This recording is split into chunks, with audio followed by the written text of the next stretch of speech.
Sometimes, life can be stranger than fiction. For instance, there are times in history when unbelievable things happen at the same time, like a sick twist of fate. Let's take a look at some of the most uncanny moments in history. From Mark Twain's birth and death to the Hoover Dam Deaths, here are the 15 weirdest coincidences in history. Number 15.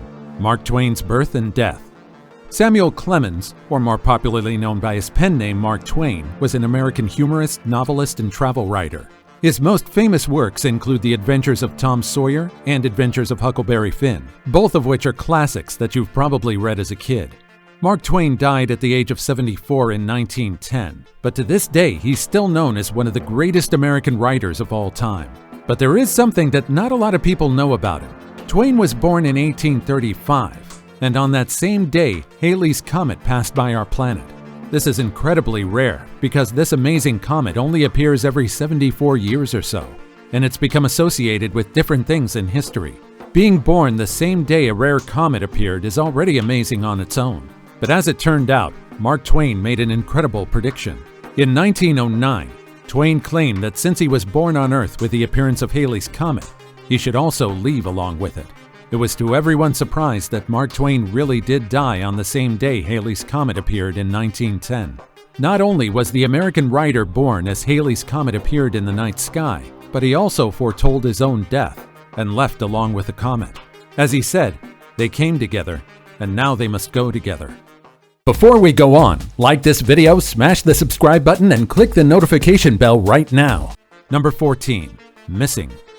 In 2007, a man named Michael traveling in the United Kingdom tried to find his missing daughter, whom he lost contact with for over 10 years after separating from his first wife.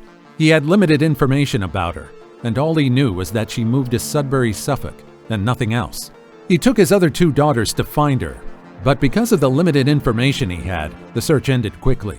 However, Michael was desperate to find his daughter, and he asked the local newspaper company to help him as a last resort.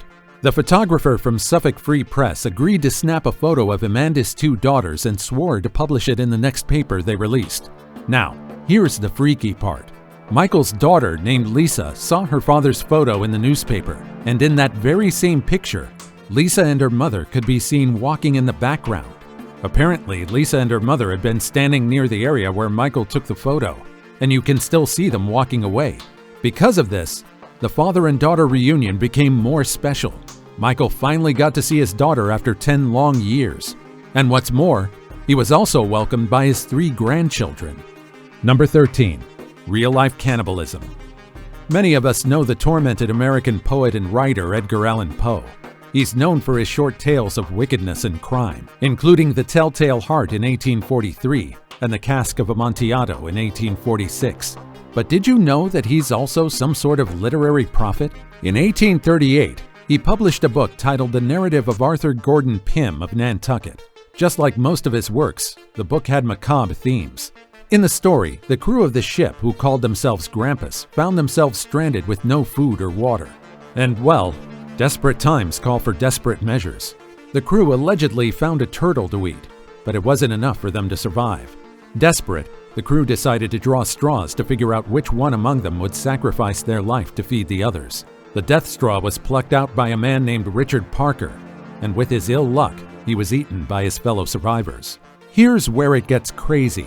In 1884, decades after the book was published, a yacht named the Mignonette left England and headed toward Sydney, Australia. England is thousands of miles away from Australia, and a yacht isn't really meant for that long of a journey. It wasn't surprising that the yacht sank in a storm. The 4 people on it escaped through the lifeboat, but they didn't have enough food or water. And you guessed it, they survived by eating a turtle. But just like in Poe's book, it wasn't enough. Just like Poe's novel, a man named Richard Parker was on the yacht and was eaten by his fellow survivors. Quite freaky, right? Now, to end this on a somewhat positive note, did you know that as much as Poe is known for having a lot of miserable moments in his life and for writing sad and macabre literature, he was a softie for his beloved pet, a black cat named Katerina? It was said that while Edgar wrote, the cat would often be found perched on his shoulder looking over his writing, purring steadily as if she's giving her approval. Number 12. Titanic prediction. I don't know what's with these writers predicting all kinds of bad things in the future, but they're giving me the heebie-jeebies. We all know about the greatest maritime disaster of all time, the sinking of the RMS Titanic. Almost everyone has heard of this disaster, and you've probably seen shows and movies inspired by it. But not a lot of people are aware that a book perfectly predicted the sinking of the Titanic. 14 years before the RMS Titanic sank, writer Morgan Robertson first published his novel Futility, or The Wreck of the Titan. Just like the Titanic, the ship in the novel was an engineering marvel and was considered the grandest ship of its time. Robertson's fictional ship Titan was 800 feet long, while the Titanic measured a little over 880 feet. The uncanny similarities don't stop there. Just like the Titanic, Titan set sail in April, and it sank around midnight. The speed at which the two vessels were traveling was also incredibly similar, with the Titan traveling at 25 knots, while the Titanic was traversing the ocean at 22.5 knots. Both of the vessels collided with an iceberg, which caused both to capsize. The similarities end there, but hey, one or two coincidences are already freaky, but this much is downright weird. Number 11. Unlucky Friday the 13th. We all have superstitions around the world, and almost everyone associates Friday the 13th with bad luck and the number 666 with the devil. Now imagine this. You bought a flight to a different country, and it just so happened that it was scheduled for Friday the 13th. Would you board the plane, or would you rather pass? If you firmly believe in superstition, you probably wouldn't take the flight. On October 13, 2017, some people took the risk and boarded Flight 666 toward Helsinki, Finland, or hell, on Friday the 13th. I don't know about you, but that's a lot of unlucky numbers in one combo. It was the last time Flight 666 flew on Friday the 13th, and you probably think something tragic happened on that day. But despite the hellish combination of numbers, none of the bad superstitions came true, and the plane landed safely in hell from Copenhagen. After that flight in 2017, Flight 666 to hell was changed by the airlines because of the growing number of flights. However, they do still have Flight Sin to hell, so people that want to test out their luck can still take this hellish route. Number 10. The sandwich that started a war. The butterfly effect posits that small changes could lead to large-scale and unpredictable situations in the future. With that being said, did you know that a single sandwich started a war? Here's what happened. In 1914, Archduke Franz Ferdinand, heir to the throne of the Austro-Hungarian Empire, visited Bosnia-Herzegovina along with his wife, despite the many warnings about a possible assassination attempt. The Archduke had little security, and what's more, their route through the city had been published. As expected, 7 members of the secret Serbian society Black Hand waited along the Archduke's route. One of them threw a grenade at the Archduke's car, but it bounced off and injured 2 people instead. The other Black Hand members escaped, and the Archduke got away unscathed. However, later on, the Archduke decided to visit the people who got injured in the grenade explosion. This time, the Archduke and company decided to take an alternate route to the hospital and avoid the city center. But for some reason, the driver wasn't informed about it. The motorcade took the original route, and midway into the journey, the general who was inside the car noticed that they took the wrong turn and argued with the driver to reverse out of Franz Joseph Street. This is where things turned for the worse. Gavrilo Princip, one of the Black Hand members, just so happened to be on the same street, purportedly buying a sandwich at a cafe. He saw the Archduke's car and decided to assassinate him and his wife. And this assassination sparked the First World War, one of the biggest and the most tragic events in the history of mankind. And that's how a sandwich and one wrong turn became the catalyst of a war that killed millions. Number 9. Beginning and the end of the war. In 1854, Wilmer McLean purchased a home in Manassas, Virginia, and years later, it became the place where the first Battle of Bull Run took place. It all started when artillery was fired at McLean's house, which at the time was being used as a headquarters for Confederate Brigadier General P.G.T. Beauregard. The Civil War broke out in 1861 with the First Battle of Bull Run, and after the tragic fight, McLean decided to have a peaceful life and relocate to a new home with his wife in Appomattox, Virginia. But as it turned out, fate seemed to think that he should also witness the end of the war. In 1865, the war came to a close at the Appomattox Courthouse, just a few steps away from McLean's new home. Number 8. Unluckiest man in history. If we're going by the most popular statistic, the odds of lightning hitting you is 1 in a million. But if we're going by the data of the National Weather Service, there's a 1 in 600,000 chance that you'll get struck by it. But regardless of the data, it's quite obvious that there's just no way that you'll get struck by lightning more than once in your life, even if you actively try to get struck by it. I mean, usually people who get struck by lightning don't even get the chance to live afterward. But did you know that a British officer got struck by lightning not once, not twice, but 4 separate times? Major Walter Summerford went into battle in the First World War, and in 1918 he was struck by lightning while riding a horse through a field in Belgium. The incident left half of his body paralyzed and forced him to go into early retirement.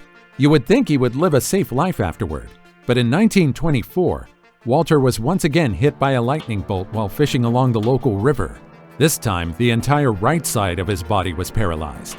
Summerford amazingly managed to recover 2 years later and was able to walk again. Surely this time he would have a peaceful life, right? Wrong. In 1930, Walter Summerford was taking a walk, and as if nature had a target on him, he was once again struck by lightning, but this time he wasn't so lucky. The incident left him completely paralyzed, and after 2 years of battling the complications caused by it, Walter passed away. Now, surely there's no way that he would be hit again, right? But nope. Nature's wrath found him once again, even though he was already 6 feet underground. In 1936, 4 years after his death, another storm brewed, and lightning struck Summerford's gravestone. I don't know what he did, but after 4 lightning strikes, nature finally let him rest. Number 7. Triplet experiment. Let me ask you a question. Do you think we're influenced more by our genetics or the environment we grew up in? This is the question researchers wanted to answer. The age-old question, nature or nurture? Some researchers and psychologists believe that what runs in your genes is what makes you you, while some believe that regardless of your genetics, the environment will be the one that will mold you. I say it's a mix of both. But in an attempt to settle this seemingly lifelong debate, a mind-boggling experiment was started in 1980. The triplets, Robert, Edward, and David, were separated at birth, and they only learned about the existence of each other on their 19th birthdays. The triplets were born to a teenage girl in 1961, and an adoption agency took care of the triplets' transfer to new homes.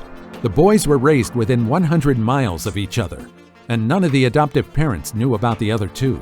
This is the beginning of the development research, and for the first 10 years of the boys' lives, they were visited by researchers and child psychologists.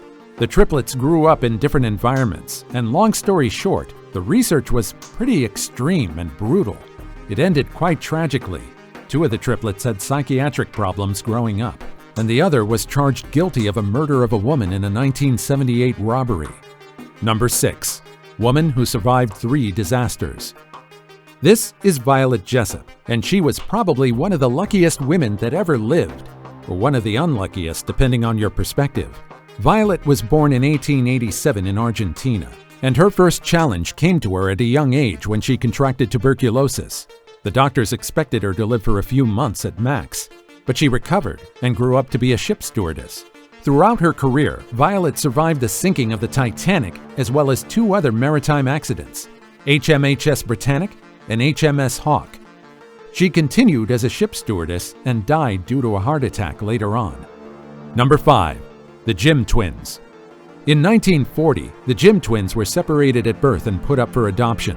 Neither of them were aware of the other's existence, but it seems like twins have an invisible string connecting them.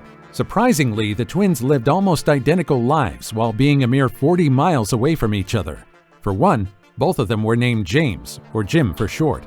Both were great at math and disliked spelling, and both married a woman named Linda, who they later on divorced. You would think that the similarities end there, but no.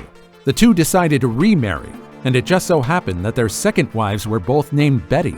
I guess they also unknowingly had the same taste in names because they named their sons James Allen. The 2 Jims were also chain smokers and drove Chevrolets. Finally, they also had pretty similar jobs, with one working as a deputy sheriff and the other a security guard. It was almost as if they were living in an alternate universe of each other. Number 4. Destiny or coincidence? Do you believe that we have soulmates? I know it sounds corny, but perhaps it's really true that there are people among us who are destined to be together, because how else can you explain this? There are more than 7 billion people in the world, and out of all of them, these two managed to find each other. Amy Maiden and Nick Wheeler married each other in 2014.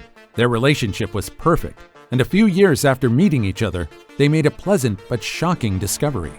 While flipping through old family photo albums, Amy noticed something in her husband's photo at the beach in Cornwall.